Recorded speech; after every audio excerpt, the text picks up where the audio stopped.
Alright guys, Masters of the Universe trailer dropped yesterday and it caused a bit of a stir online with the he-him business.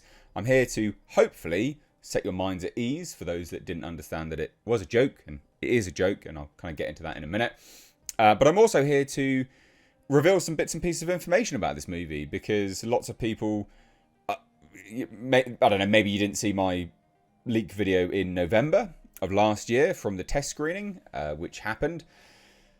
This trailer now obviously confirms a lot of the information that I provided in that test screening leak video, but I want to reiterate some of that. Also give you a few, additional pieces of information which I have subsequently learned. I reached out to my source again and kind of clarified some bits and pieces. So first things first, I actually really like this trailer. I think this is good. I hold my hands up. Like, I actually think this is pretty decent. Now, I think this is decent because I've also clarified some bits and pieces from someone that's seen the movie. So I think straight off the bat, I think it's important to say lots of people seem to be worried about the Earth setting. This movie isn't primarily set on Earth, actually. It's primarily set on Eternia. It starts on Eternia. It then goes to Earth. And this is a common misconception. A lot of people say that He-Man has never gone to Earth before, until recently, or in the live action movie. In the 80s, you can Google this. In the 80s, there was a comic run. And He-Man did actually go to Earth once. Skeletor opened up a realm. I think it was Skeletor or it was the Sorceress, one of the two. Anyway, opened up a realm. And that realm was Earth. They went to Earth very briefly. But there is kind of some precedent for this. There's that anyway. That was running concurrently. That comic strip was running concurrently with the original cartoon. So, technically has actually been there, but some people may say that that's cope, some people may say that that's a stretch. Sure, whatever.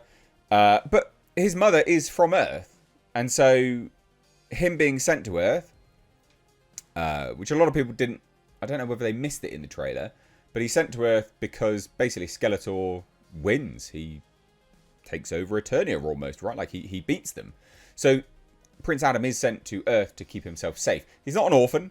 He does know who he is, which I thought was patently obvious from the trailer. But looking at some of the comments, lots of people seem to be misconstrued by this, seem to misunderstand it. He does actually know who he is.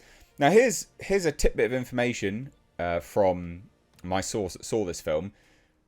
The names. All of the names will be used in this movie. But, and there is a but, the names are that way. They're quite silly, aren't they? Right? I mean, I love all the names, but they are silly. The names are the names because Prince Adam gave everyone nicknames as a little boy.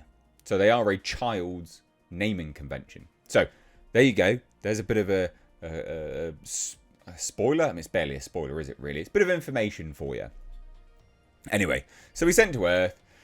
And it's not really set on Earth that much. It opens on Eternia, goes to Earth, and then the bulk of the movie is back on Eternia. But that's important to note, I think. The he-him business is a joke. Now, I know this.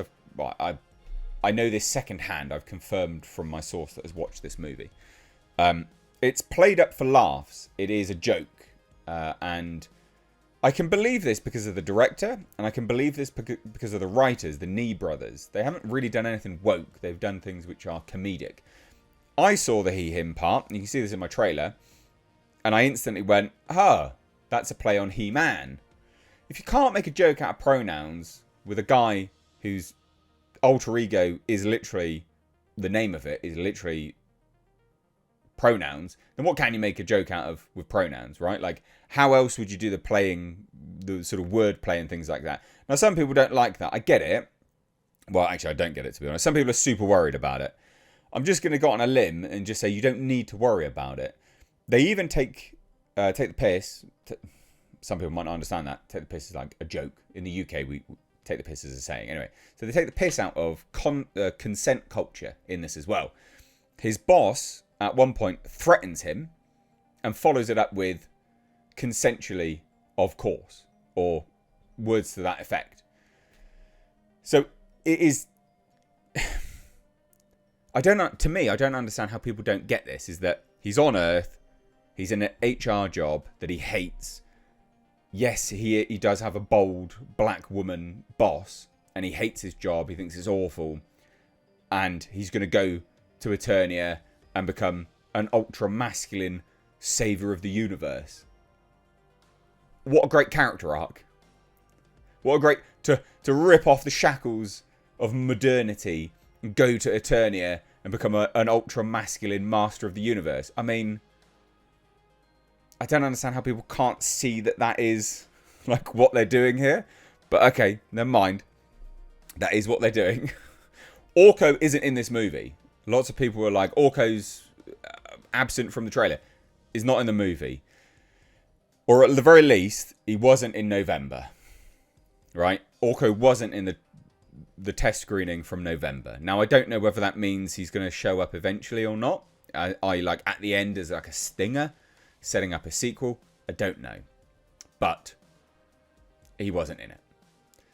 And some other bits of information that were provided to me in November. I did a video in November, by the way, but, you know, as the way things go, videos don't get out there, and sometimes they do, sometimes they don't. Not everyone sees it, obviously. The fight choreography in this is brilliant, which you actually kind of saw from the trailer. I thought the fight choreography was very, very good. Fight choreography is good. Already covered the naming conventions. And ultimately, you know, it's comedy focused. It leans heavily into comedy, which will, I think, either go one or two ways. People will either love it, or they'll compare it to Marvel movies, and they'll hate it. But by and large, I really enjoyed the trailer. If you want a little bit more of a rundown from the leak video, I'll leave it linked above. Please do go and check that out.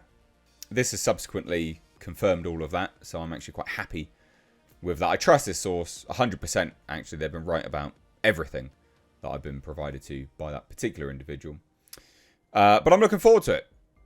I'm looking forward to it. Lots of people very annoyed about Man-at-Arms being Idris Elba.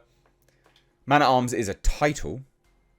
Now, an argument can swing both ways to say, well, that is, you know, the Man-at-Arms.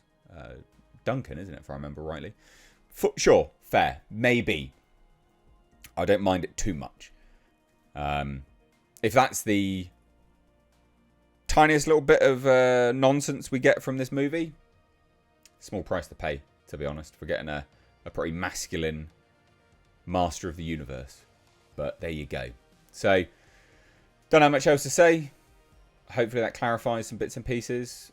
Some people will still be pissing themselves about this, I'm sure. But to those that were slightly concerned, hopefully that rests your mind at ease. I did tweet this out. Follow me over on Twitter if you want. I am doing some more leaks and reveals over there at Mr. H Reviews. Anyway, cheers. Take care. Bye-bye now.